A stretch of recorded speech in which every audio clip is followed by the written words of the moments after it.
I am Shelley Johnson, CEO of Colorado Career Connectors and also CEO of Best U Career Advantage. And today we're going to talk about labor market trends. I gave this presentation in a group called Canopy Advisor about 4 weeks ago, and the impact was pretty amazing. And we're putting together an article for Colorado Business Magazine because of what we want to share with you today. Thank you, Yvette. Welcome, everyone. Please share your LinkedIn profiles. And this is really about connection. We are Colorado community, and our Colorado community had an absolutely devastating, very emotional, very impactful hate crime that happened on Saturday evening. And I just want to let you know that this is very hard on my heart right now, because we are not just allies, but we advocate for and include everyone in our community. So if you know anyone, please just let us know how we can share prayers, how we can share best thoughts, best energy vibes for the LGBTQIA community, for the Colorado Springs community, and for anyone that may have been directly or indirectly impacted by this hate crime. We will and will always welcome anyone to this community. I want you to know that my heart is always with all humans, and especially this week with just grateful for my LGBTQ friends. And so I just wanted to give a very heartfelt welcome to anyone in that community, and you will always be welcome here.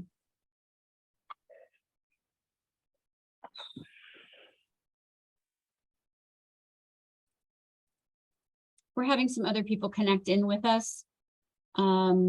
Jolene and Dina, really nice to see you. We love having people show up on camera. I know this is lunchtime. We do this at lunchtime because we want the community to come together, and we do it on Mondays because we hope we give you tips, tricks, and energy to kind of get through your week if you're a job seeker, or if you're a professional looking for development and wanting to know what is really going on in our Colorado arena. So today I'm super excited to have Anna Brembilla, who is one of the major sponsors for Colorado Career Connectors. Anna, thanks for joining us today. My pleasure. So glad to be here. I'm going to share my screen with all of you, and we will move forward from that. Okay, sharing. I need to adjust my camera, so forgive me while I make this happen a little bit better. Okay, can all of you see this okay? Mm-hmm. Okay, welcome, Michaela. Welcome, everyone. It's really nice to have you here. Today, we're going to talk about market trends and how we are adapting to this new world. We all went through COVID. Now it's 2022, and we're jumping into 2023. And so Anna and I are experts within the labor market. Anna focuses on helping people find their own ownership through franchises. And I help people discover their next chapter, or make a pivot in their professional life or in their positions. Again, my name is Shelley, and if we haven't met, I'd love to have a one-on-one to get to know you better. I am a positive intelligence coach. I used to work in corporate America, where I was an institutional refugee until I decided not to be. And before that, I worked at Lockheed Martin, but now I own 2 businesses, and I absolutely love what I do. And I specifically love Colorado Career Connectors because it really is about the community of Colorado.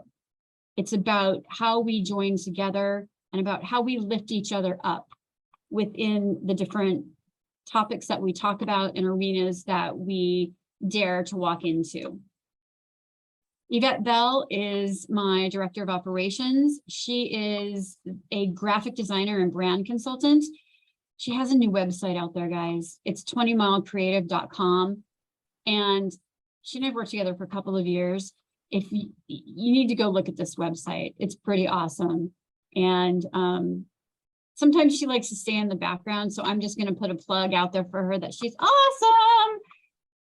Thank you, Shelley. I actually just want to make a quick announcement. I know some people are not always comfortable being on camera on the sessions when we're recording, but I did want to let you all know that we don't put the participants on the recording. And if somebody happens to get on there, I'll block you out. So don't worry about it. And I'll drop my link in the chat too. So thank you. Awesome. Thank you, Yvette. Okay.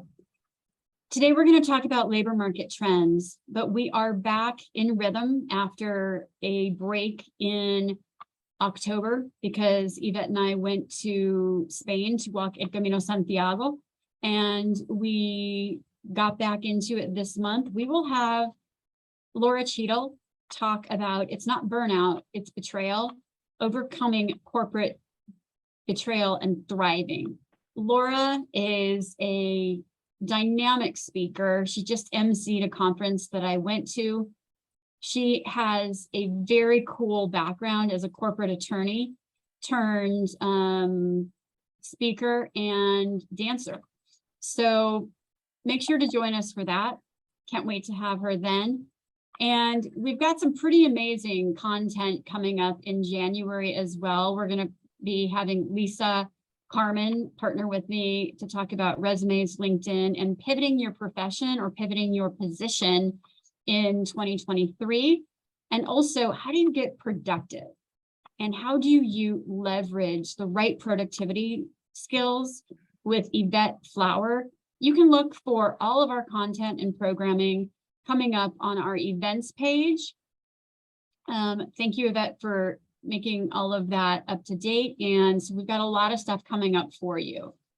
So let's go ahead and get started. Anna, I'm super excited to have you here and so grateful for our partnership, as Anna is a major sponsor of Colorado Career Connectors. Anna, why don't you introduce yourself and tell everybody what you do? Happy to, and I'm thrilled and proud to be a corporate sponsor. And as you know, I'm just thrilled with our friendship and our partnership. So I help people, and in fact, I'm going to be attending the presentation on corporate burnout because I help people who are in career transition, who are sick and tired of, frankly, the nightmare that corporate America has become for so many people. Most of my clients are actively looking for a new job or a new path, and I help them explore options in the business ownership arena, specifically in franchising. So most people have never thought of franchising. I'd say about 98% of my clients that I work with have never even considered franchising, and I actively help them identify what they're trying to achieve. And then I help them identify that fire in the belly, what's prompting them to look. And I help them then identify their transferable skills. There's no cost to working with me. If you happen to end up in something, then I would get paid by the franchisor. But my goal at all times is helping my clients. And at the end of the day, as long as you've learned something and discovered options that you didn't know existed, then I've achieved my goal. So that's very high level what I do. If you guys haven't had a chance to speak with Anna, I highly recommend it. I know that starting my own business, getting into entrepreneurship without having a foundation, I probably would have spoken with Anna first. And Anna also has years and years and years of career transition and just life transition experience that we're super lucky to have her on today, and then also as a sponsor for us. Thank you. Yeah, I'm trying to advance the slides. Here we go. Okay, in today's discussion, we're going to talk about the latest trends in employee engagement. We're going to look at this from the employer side. We're also going to look at it from the employee side of if you are going into a new employer, what are the major pressures that they have now?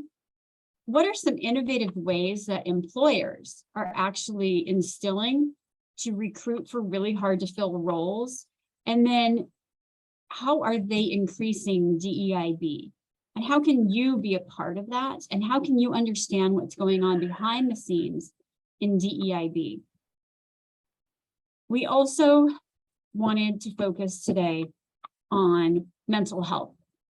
I'm going to show you where employers go to get great mental health for their employees. And also, many people are talking about an economic downturn. So we're going to highlight how to keep yourself relevant and current in an economic downturn. So lots to cover today. Okay, this first slide I got from the Colorado Workforce Development Council. And I also called our state economist with the state of Colorado. And there's so much oversaturation of topics on the workplace and the workforce. It's like, where do you, like your head spins? Does anybody else have that? Where you're just like, there's too much info. So let me break it down for you. About 4 million Americans are quitting their job each month in 2022, and 4.2 million left in August. We're going to show you the main reasons in just a minute, but again, last year, there were about 4 million each month, with November being 4.5 million. It's because they want something different. And 47 million Americans left their job by the end of 2021, or 40%. So basically, if you're a breathing human and you work in an employer's office, you either have thought about it, you know somebody who's thought about it, or you have done it, right? So why are people quitting? This comes from McKinsey, it comes from Zippia, it comes from lots of different areas. And the Denver Business Journal, actually the same day that I did this presentation for an advisory group, came out. People are leaving because the lack of opportunity, low pay, and feeling disrespected. Now, feeling disrespected can come in a lot of different ways. It can come in a toxic boss syndrome. It can come in toxic corporations, lack of value alignment, lack of childcare, right? Benefits, some relocated. And overall, employees want more money. You want more money, flexibility, respect, and community. And Anna, this reminds me of what you do, of when you talk to folks. So give us your insight on your clients and what you're hearing on why people are quitting. Great question. Yes, and I agree. This is what I'm seeing. I would say for my clients, the vast majority of them fall in that feel disrespected category, that there's so much going on. With my organization, the Entrepreneur Source, it's a franchise. So I bought my own franchise to help people explore franchising as an option. So it's kind of a meta out there. But we have a saying, we have a term that we've coined called battered career syndrome. And I love that concept. I don't like the negativity of it, but frankly, it's accurate. There's so many people who are sick and tired of what the nightmare, as I mentioned before, that corporate America has become for so many people. And that sense of corporate America doesn't care about me. We saw that, we've seen that for many years, but we especially saw it during COVID, where companies were just sloughing off employees left, right, and center after saying, oh, our employees are our biggest asset. Oh, we're a family here. They realized that companies, at the minute this slightest downturn, a lot of people were being let go. The four categories, the four things that I hear mostly from my clients about the frustrations that they're facing is that I'm sick of the politics, the death by meetings. I'm sick of making lots of money for other people, or I'm sick of working for jerks. And so that's all goes into that feeling of disrespect. And it really came to a head. I noticed a huge sea change in people's mentalities during COVID. Another thing that's happening too is a lot of people were working from home and loved it, found out that they loved that. They loved not having to commute. They loved not having to get dressed up and drive. They loved that they could have much more flexibility in when and how they worked.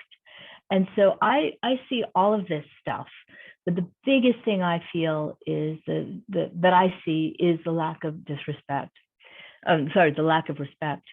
The other thing I just wanted to mention is and this is, again, I come from the concept and the thought process of owning your own business, specifically owning a franchise, but basically owning your own business.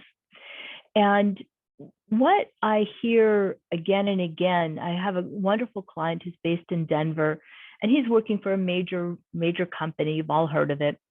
And he's been promised, he's at a director level now, and he's been promised a promotion to the VP level for a year. And every time he brings it up, his boss is like, oh, this excuse or that excuse, the timing's not right, we can't afford it, whatever it is. And he's getting more and more frustrated because he's doing a phenomenal job. He's working insanely hard, but he realizes that his bonuses, that his promotions, that his raises, all inherently dependent completely on someone else. And he can do a phenomenal job what he's doing, but he's not getting the recognition. And in fact, he's seeing other people who he feels are less qualified who are getting those promotions. So I see that a lot too. So I resonate, I see all of these things. How many of you can resonate with anything that Anna or I talked about? You're seeing other people get jobs, etc. So this is why we're quitting. And any comments that you have, please put in the chat.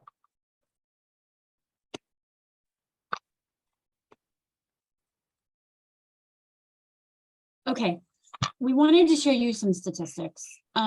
60 to 8% of most companies' operating budgets are allocated to people. The average cost to replace an employee is 2 times their salaries. And there's currently 17 states that have transparency around pay. And Colorado started with the Equal Pay Act a few years ago. And Anna, are you seeing this in California as well? Yeah, I'm not as familiar. So I work across the country, just so I'm based in California, although I'm a Boulder native, born in Boulder, and go out there frequently. My dad's still out there. We're starting to see some of that in California, and frankly, it's way overdue. It's way overdue, but it's certainly happening across many states, and it's a game changer, and I'm glad to see it. Companies, frankly, are still finding ways to skirt it and tell you reasons why you shouldn't pay attention to that, but it's a great step in the right direction. So for Colorado job descriptions, a lot of recruiters hate it, others love it. The reason that some hate it is because job seekers or those that want professional development assume that they only offer in that range. And let's say that you can't negotiate up. For any of you that are regulars for us, MJ Specht, who is a senior technical recruiter for Samsara, said, don't just assume that you can stay within that range. Ask for what you're worth, definitely. And I do agree with that. So our state, this comes directly from the Colorado Workforce Talent booklet that they put together. Our state's focus for sustained action is employers within the state of Colorado need to focus more on career navigation and advancement, closing the digital divide, making sure that our unemployment rate stays low, equitable hiring and compensation and promotion, like we talked about earlier, and then post-secondary credential attainment. So what we're going to do now is that we're going to break these down, and we're going to talk about how these focus areas for sustainability are actually coming to fruition within our area. Many of our boot camps, our universities, and our consulting firms are really focusing on reskilling, upskilling, and next skilling. Let me talk about that for just a moment. General Assembly has certifications on everything from UX design to boot camps for very high level coding. MSU Denver is really focusing on, MSU Denver is an MSI, a minority serving institution, and an HBCU, or a historically Black college and university. They are focusing on airline pilots, farm techs, positions that are there's not enough pilots in the aviation field, for example. So MSU is doing what it can to focus on that. Hospitality as well. Actually, farm techs and medical assistants might be at a college like Emily Griffith Technical College. Career coaches can help you assess the market and where to go if you do need to be upskilled or reskilled. Now, closing the digital divide nationally, if we were to do that and allow the increase for opportunities for Black and Latinx children, the estimated benefit to our economy would be $2.3 trillion by 2050. So companies like Comcast and Dish are trying to provide affordable broadband and device and digital literacy because this online schools are becoming so much more popular, which then increases opportunity for post-secondary credential attainment.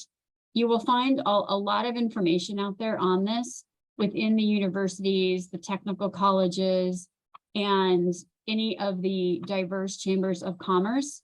This is really where you're seeing the sustainability for equitability to increase, pay to increase, and reskilling and upskilling to take hold in our state.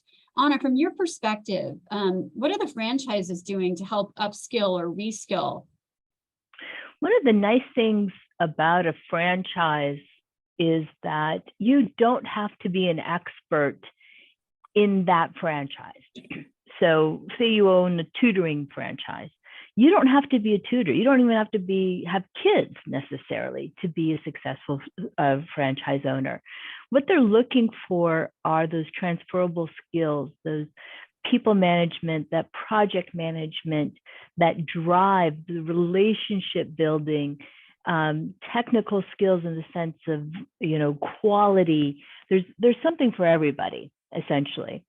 And what's nice is that a franchise is the right fit for a lot of these people who don't have the specific skills, because they can bring those transferable, those inherent skills too, that they have already and can be tremendously successful. The franchise will teach you the specifics you need to know about how to tutor or how to hire people or whatever it is.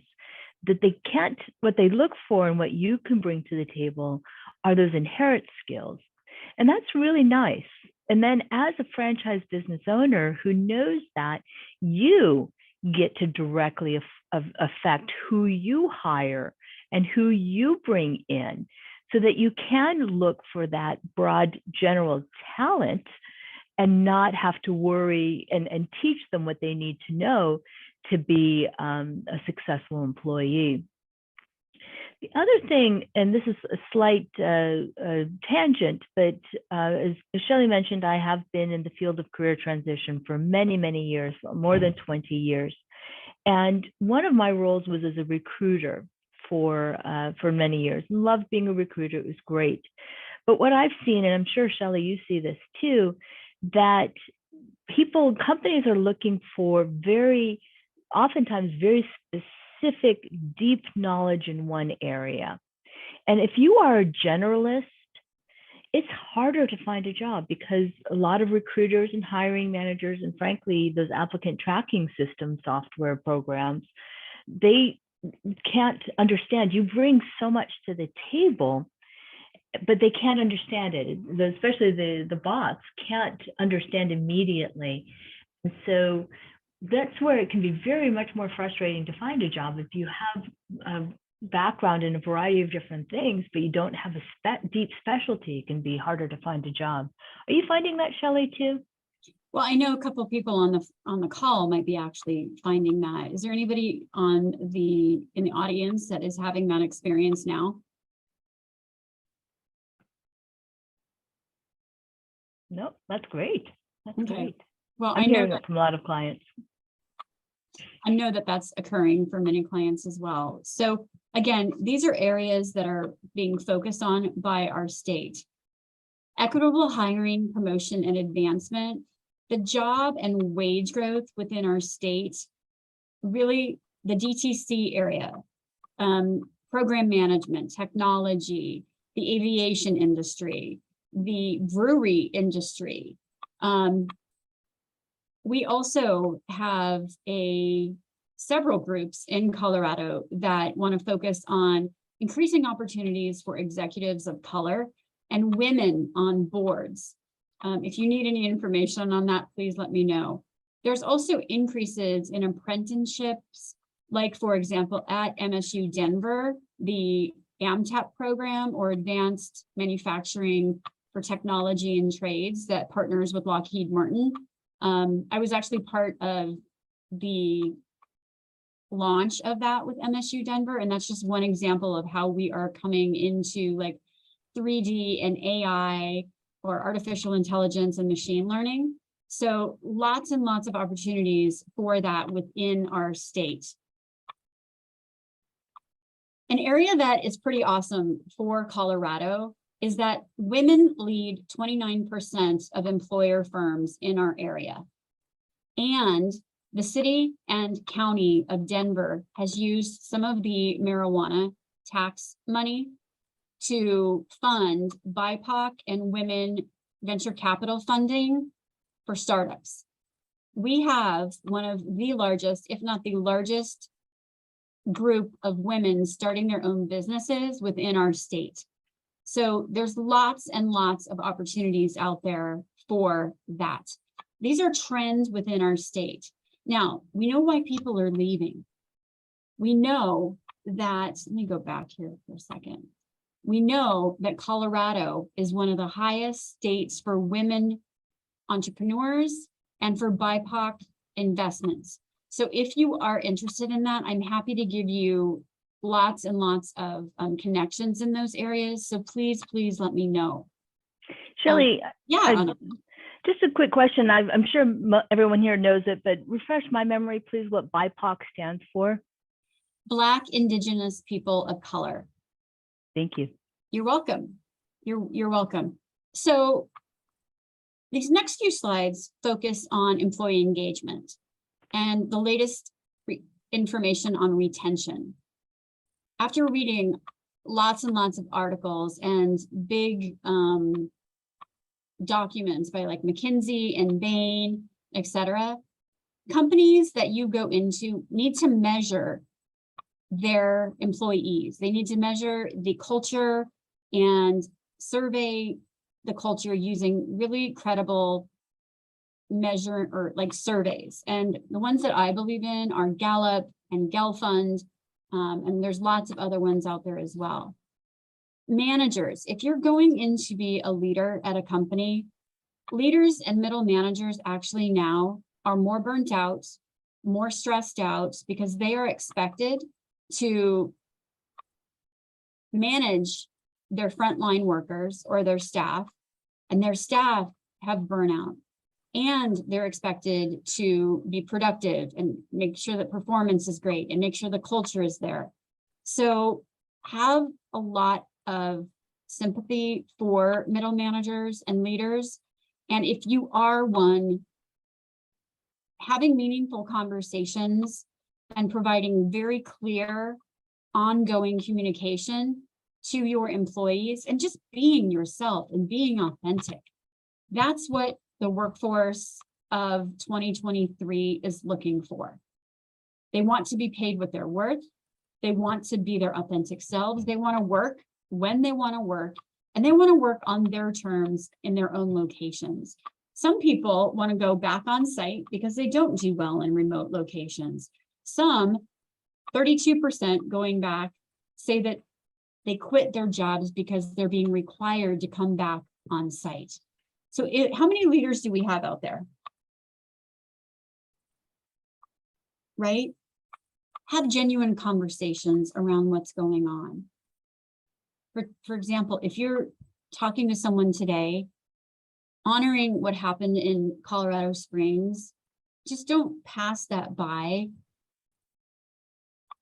Providing those ongoing motivation, these are the things that will help retain a staff. And these are the things that if you are looking for a job, that the leaders really need to focus on with you. So help them have that.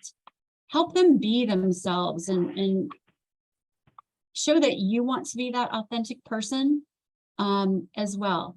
Now, for the rest of the conversation today, we're going to talk a lot about connection, community, belonging, and fulfillment. These are the 4 key things that you as a job seeker or employers that want to retain their top talent need to focus on. Training needs to be virtual, not just in person anymore. Recognition needs to be integrated, frequent, meaningful, to help increase that employee experience.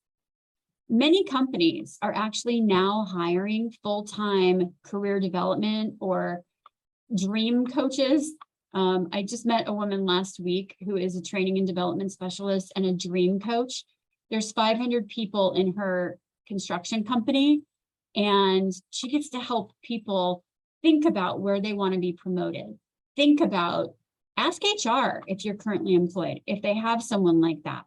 And if they don't, see what opportunities there are for reimbursement so that you can partner with a coach, talk with someone like Anna, talk with someone like me, to really focus on your mission, on what do you want to do and how you can be less burnt out, more respected, paid more what you're worth, and don't neglect your manager. So Anna, I just love to get your insight on these last 2 slides and how that's affecting people that you're talking with.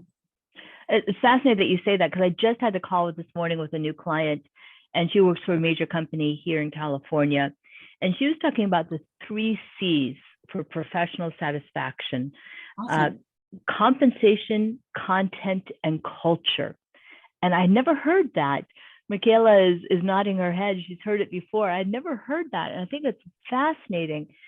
So compensation, obviously, how much do you make? And that's certainly a lot. I mean, we don't want to work for nothing, and we want to feel power. We want to feel like we're being fairly compensated for what we bring to the table.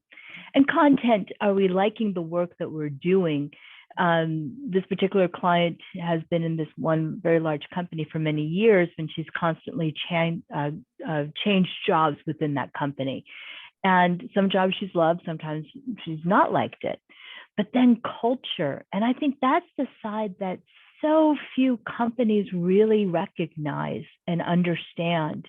I live here in this heart of Silicon Valley, so I've been following what's going on with Twitter with with a fair amount of interest. And you know, Elon Musk, whatever you want to say, there's plenty of positive and plenty of negative things to say. But it's fascinating watching that culture side as he's taking over Twitter. My husband was telling me that apparently Elon said anybody can work from home as long as you put 40 hours into the office. Anybody can work from home. Oh, great, thank you. But you have to put your 40 hours into the office. Well, what kind of culture is that setting? Or if people heard last week that the company, their Twitter was asking their employees to step up to, I forget the wording exactly, but to dramatically improve or to work really, really, really hard, and I'm not using the right words, or you could take you can self-volunteer to take a severance package. Well, why should they? Why should they put that kind of time and effort into it? What are they going to get out of it? So I think it's a fascinating sea change that's happening, and I'm glad to hear. I hadn't heard about those dream coaches, Shelley. That's fascinating. I'd love to talk to you some more about that, because that's a fascinating idea. And companies, the smart companies, are recognizing that and realizing how much that of the 3 C's, the culture has a fit. And the culture is treating their employees like the valuable resource they are, not just sort of, has-beens or afterthoughts. And it's great that they're really helping that. Unfortunately, those kinds of companies are a teeny tiny, minuscule fraction of what's going on in the corporate world, America. I don't know how old people are, but certainly my parents' age, my grandparents' age, you went to work for a company and you gave them your life, right? They would hire you on, and they would take care of you. You had to keep your skills up. They would take care of you, and at the end of the 50 years, you got your golden watch and had a nice pension. Well, as we all know, those days are long gone, long, long, long gone. And so everybody now needs to own their own life and their own career, and take take control of it. And it's fascinating. A lot of companies aren't used to that. That's why this great resignation of COVID really took so many companies by surprise, because they realized that all of a sudden companies, that the employees were not going to be the indentured servants that they had been for all this time. And so it's a fascinating, we're really in a major mind shift, and it's fascinating to watch. So that's a few thoughts that I had. Awesome. Thank you, Anna.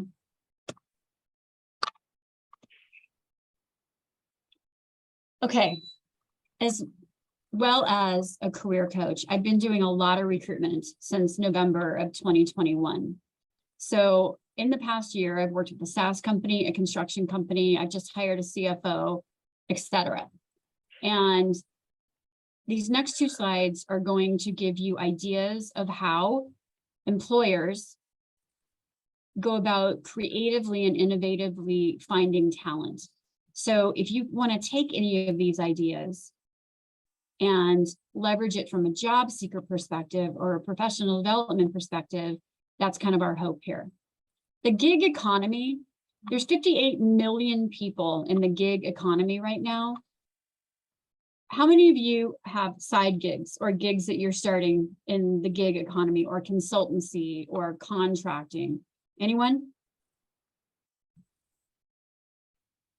Okay, well, if you aren't part of that, it's something to think about, because the jobs of the future, for example, Twitter and FANG, meaning Facebook, Amazon, Apple, Netflix, and Google, have all laid off recruiters recently. Now, recruiters, I'm actually increasing my recruitment because companies don't want to hire a full-time recruiter, so they'll hire a fractional HR person or a fractional recruiter. That definitely. So what else is out there from a fractional perspective? People are looking at franchise models. That's why Anna's here. Specialized consulting with, whether it's a chief marketing officer, or I just hired someone to be a fractional CFO for an aluminum company. There's lots of opportunities out there for specialized consulting, and then also really looking at that franchise model. Anna, anything from here that the franchise groups are leveraging that you'd like to discuss? Well, I'm seeing that there's generally 3 types of franchise models. There's the full investment, where you are an investor, you put up the money, and somebody else is running the business for you. And we have a handful of those in our portfolio. By the way, we have a couple hundred franchises in our system. Then I'm seeing the full-time, where's your full-time operation? You are the boss, you are the manager. And we're seeing, and most of the franchises are like that, but one of the things that a lot of my clients look for in a franchise is multiple streams of revenue. So you're not just focused on one particular area, you have a company that has multiple streams of revenue. Increasingly, what we're seeing, though, is that sort of in between, it's called semi-absentee or part-time, where companies or franchises can be done on a part-time basis. You as the owner don't have to be involved in the franchise on a full-time basis. You can do it on a part-time basis. You can have a manager in place. And a lot of clients are doing that as they have full-time jobs, but are realizing that any job can go away at any time, and are saying, I want to have a backup, or I want to ease myself into business ownership. I'm seeing that a lot as well. Mm-hmm. And so they want to start off as full-time, as far as part-time, and then as the business gets up and running, then they can go into running that full-time. But there are a lot of options, and I'm seeing a lot of people taking that middle, that third option, that sort of in between, because they want to, and I think it's smart to have multiple realms and multiple streams of income. Actually, thanks for sharing that. I didn't know that you could go into a franchise part-time, but it makes sense. And it reminds me of a story of someone that was the purchasing and supply chain manager at Comcast, bought into a part-time franchise for a cleaning business, and he left Comcast. So that's awesome to know. Thank you for providing some education on that. My pleasure. Yeah. So sourcing is happening from a global perspective as well. There's outsourcing, there's near sourcing or near shoring, which some of the American companies and even Colorado companies are going to Colombia, Mexico, Israel, Ukraine in the past for computer scientists. Now, if you know someone at an employer that you want to work at, have them do an employee referral, because if you get hired, they're going to get paid. Right? This is the number one way to get your foot in the door, is find someone that can do an employer referral program. Companies are also looking to increase their equality and their equity, and to hire more people of color and women into higher level opportunities. So partnering or going to events that are at diverse Chamber of Commerce, for example, the Hispanic, the Asian, the Latino, etc., that is something that a lot of job seekers don't think of. There's also a whole lot of talk and narrative about hiring people over 40. There's a group here in town called Second Act Women. They're having a career con the first weekend in February. I'll be speaking at that. I know some of you are from that group.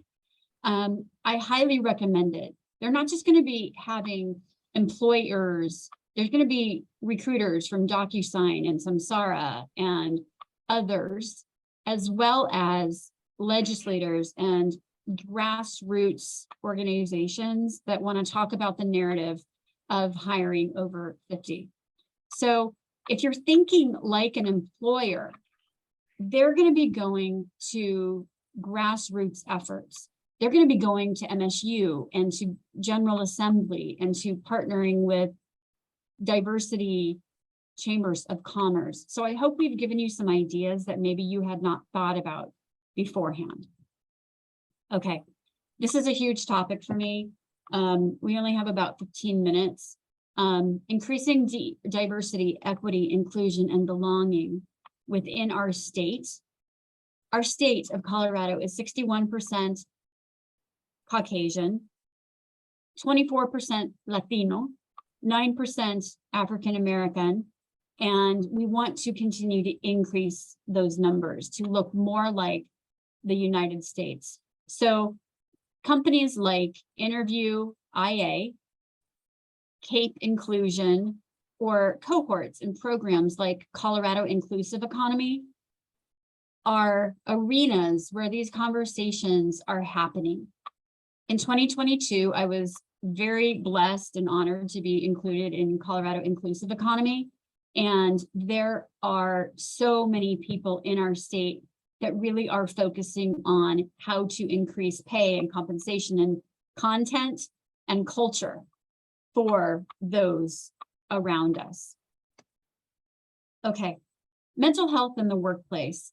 This, if you remember those top 3 reasons, feeling disrespected, low pay, and no room for advancement, those are real issues that are causing real mental health concerns. And employers, from their perspective, lead with a focus on well-being. And Jolene, I saw you put a comment in there around that about being a middle manager and how hard that was. So the rhetoric, the verbiage that's now going on toward employers is that they need to lead with a focus on the total person and be transparent and be flexible and know and when how to support, because burnout, I've just been reading this incredible book called Unapologetically Enough, and it talks about emotional burnout and the spin that comes with that. As a leader, as an employee, as a potential leader or manager, that pivot for you from a mental fitness perspective, a transparency perspective, I know it's hard, but that's really where labor force market trends are going. Anna, from your perspective, what are you seeing franchise, like from a franchise perspective on bringing this in, and how does ownership help with this in itself? Well, it's an interesting question. What I'm seeing a lot, with a franchise, there's this concept you're in business for yourself, but not by yourself. And I just love that idea. So I own my own franchise. I run it how I want to. I get to be a corporate sponsor of Colorado Career Connectors. I get to spend my time how I want to do it. So it's my business. I'm not by myself. I have the whole support of the franchise behind me. And I mentioned that when somebody becomes a franchise business owner, it's wonderful because you get to set the tone. And I get that so much from my clients. They're like, I want to provide the mentorship and the grooming and the help that I either got and has helped me be successful as I am, or I never got, and I want to offer that to my clients and to my employees. And it's really setting, again, going back to that 3 C's, they get to set the culture. So my clients, if they end up investing in a franchise and starting a franchise, they get to set the culture that they've always wanted. And that's such a powerful experience for so many of my clients because they get to be the change they want to see in the world, you know, that old phrase. And I love that. And it's a really neat, that's a huge motivator for a lot of my clients, that they get to hire the people they want. I have another client who is up in Portland, and he's incredibly frustrated. He's been with the company for 20 years, has turned it around, has made it incredibly from like a couple $100,000 company to now a I think $100 million company. Has done that all on his own. He reports directly to the CEO. The CEO has been very micromanaging in the wrong ways. And so my client is having to hire somebody right now.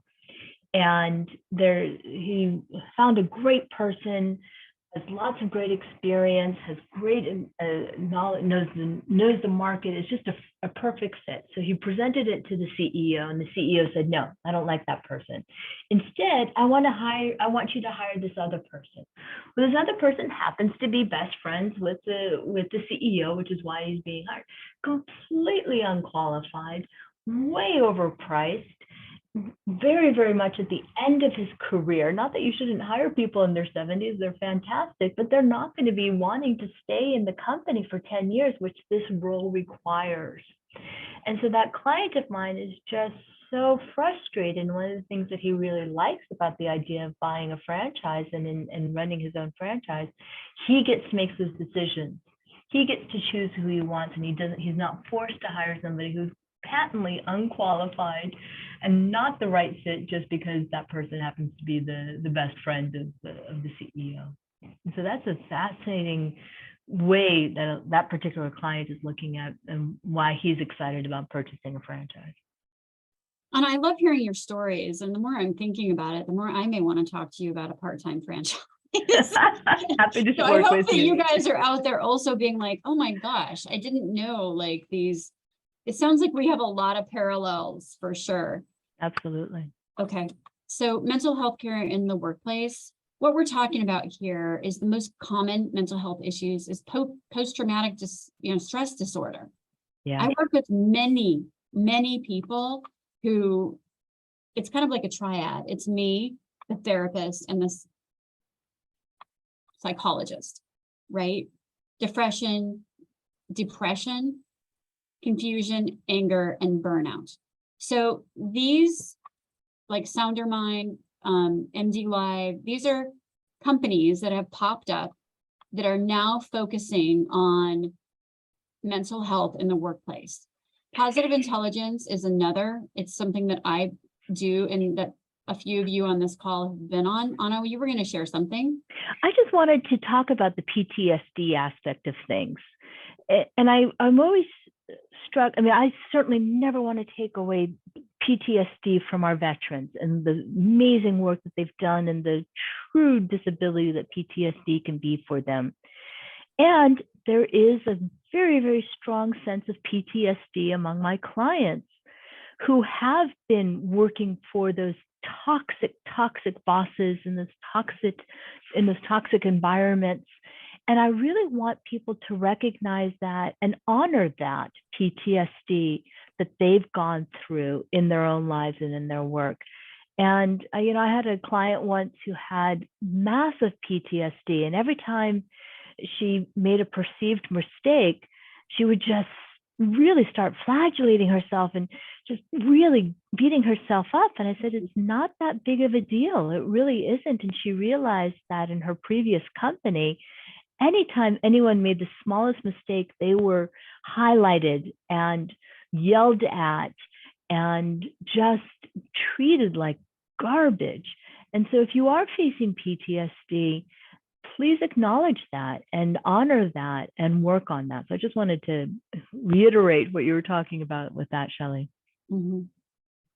If any of you do have any of these companies, it would be great to reach out to. I know Kaiser Permanente is partnering with SounderMind, Doctors on Demand, etc.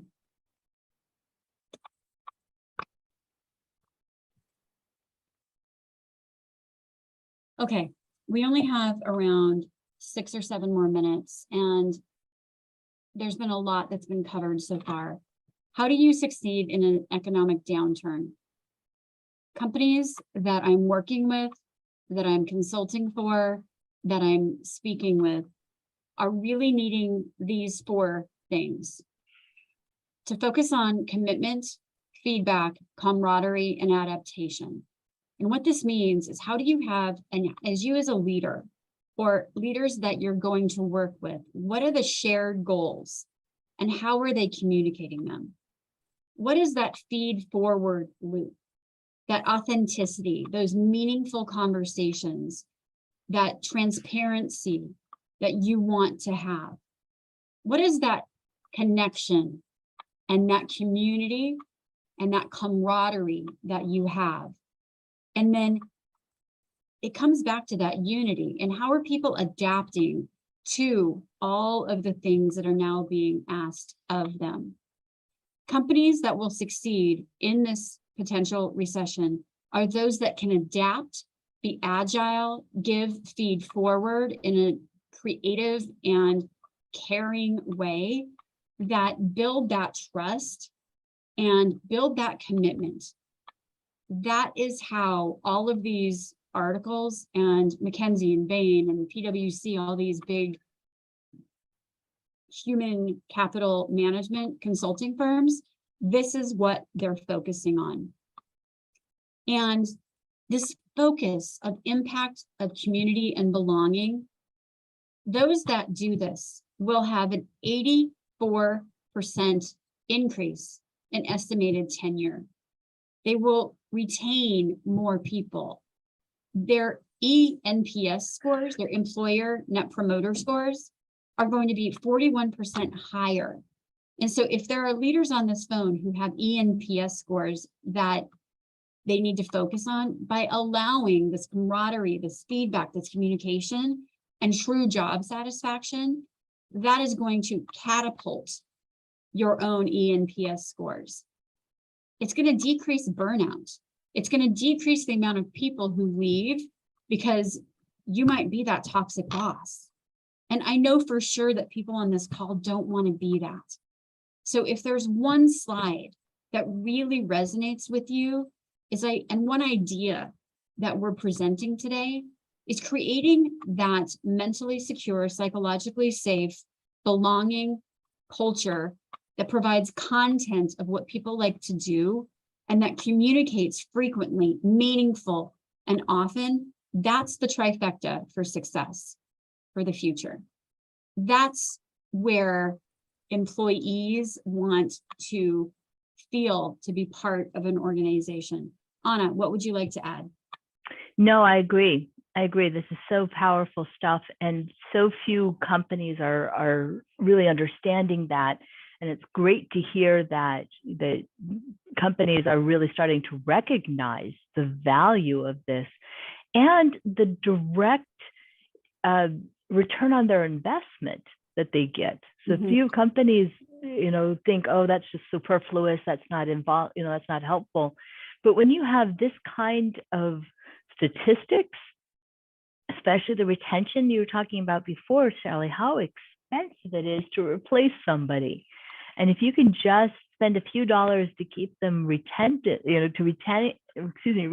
employees, then you get massive returns on your investment. And it's just a fascinating concept that I'm glad to see companies are really starting to understand. Perfect. With the last couple of minutes that we have, I want to thank you all for joining us. I want to thank you all for being part of our community throughout 2022. This has been the best year that Colorado Career Connectors and my own business, Best You Career Advantage, has ever had. And as part of that, this is Black Friday week.